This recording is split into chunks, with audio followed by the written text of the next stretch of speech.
مسیحی قوم کو غلبہ اگر حاصل ہے تو وہ یہود کو پروٹیکٹ کیوں کر رہے ہیں؟ اس سے تو ایسا لگتا ہے کہ جیسے دنیا پر ڈومیننس یہود کی ہے اور ان کی پروٹیکشن کی ذمہ داری مسیحیوں نے لی بھی ہے۔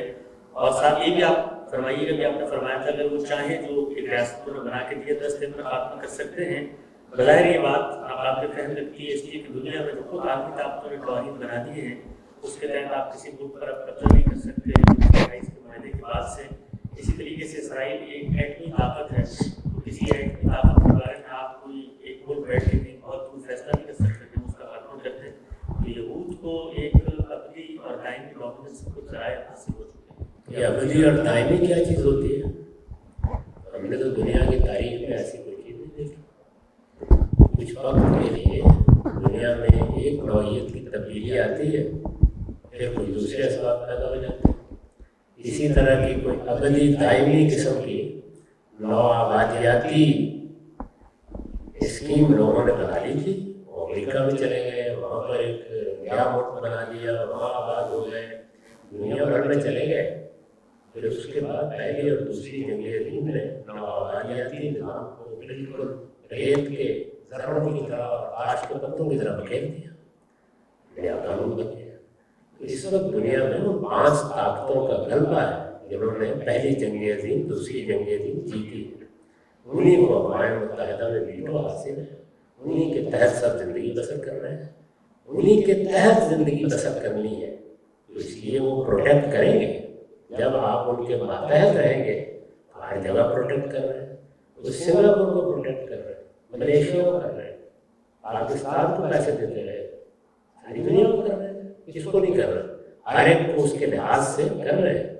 وہی طاقتیں ہیں جو پروٹیکشن فراہم کرتی ہیں، اور انہی کے تحت دنیا کا نظام چل رہا ہے۔ آزادی نام کی اس طرح کی کوئی چیز نہیں ہے۔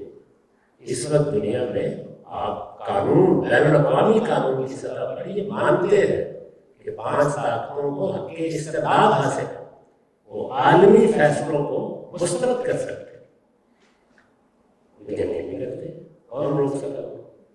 یعنی جب انہوں نے چاہا تو عراق پر بھی حملہ کر دیا، جب چاہا تو لیبیا میں تختہ الٹ دیا، جب چاہا تو 2 جگہوں پر مذہبی لوگ انتخاب جیت کے سامنے آ گئے، الجزائر میں اور مصر میں، الٹا دیا۔ اور ایٹمی طاقتیں کیا ہوتی ہیں؟ آپ بھی ایٹمی طاقت تھے، آپ کو پتہ بھی نہیں چلا کب اسامہ بن لادن کو نکال کر لے گئے۔ یہ کیا چیز ہے؟ یعنی عالمی غلبہ بڑی اور چیز ہوتی ہے، اس کے تحت آپ کا خیال یہ کہ روزانہ مار پیٹ ہوتی رہے؟ نہیں، جب دنیا میں کچھ تبدیلیاں آتی ہیں تو نیا نظام بنا لیا جاتا ہے۔ تو عالمی غلبے کا اس وقت ایک دوسرا نظام ہے جس میں ریاستوں کو ایک نیم خود مختاری دیتی ہے۔ وہ نیم خود مختاری ہے، اس کے سوا کچھ بھی نہیں ہے۔ دنیا پر حکومت اقوام متحدہ کے ادارے کے ذریعے سے کی جا رہی ہے، اور بعض اوقات تو جب ایسی صورت پیدا ہو جاتی ہے کہ اقوام متحدہ کا ادارہ اس جگہ نہیں کھڑا ہوتا تو وہ اس کی سب قراردادوں کو ایک طرف رکھتے ہیں، اور اقدام کرنا ہوتا ہے تو کر دیتے ہیں۔ عراق پر حملے کے لیے تو اس کی ضرورت محسوس نہیں کی گئی۔ تو عالمی غلبہ اس وقت ان طاقتوں کو حاصل ہے جنہوں نے پہلی اور دوسری جنگ عظیم جیتی ہے۔ باقی ساری دنیا اصلاً ان کی محکوم اور مغلوب ہے۔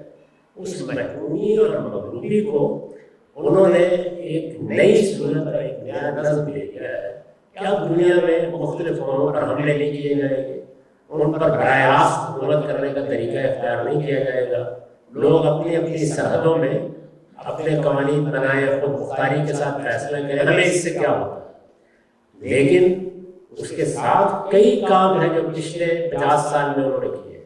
عالمی سطح پر قوانین کیسے بنیں گے اس کے کنونشن قائم کر دیے گئے۔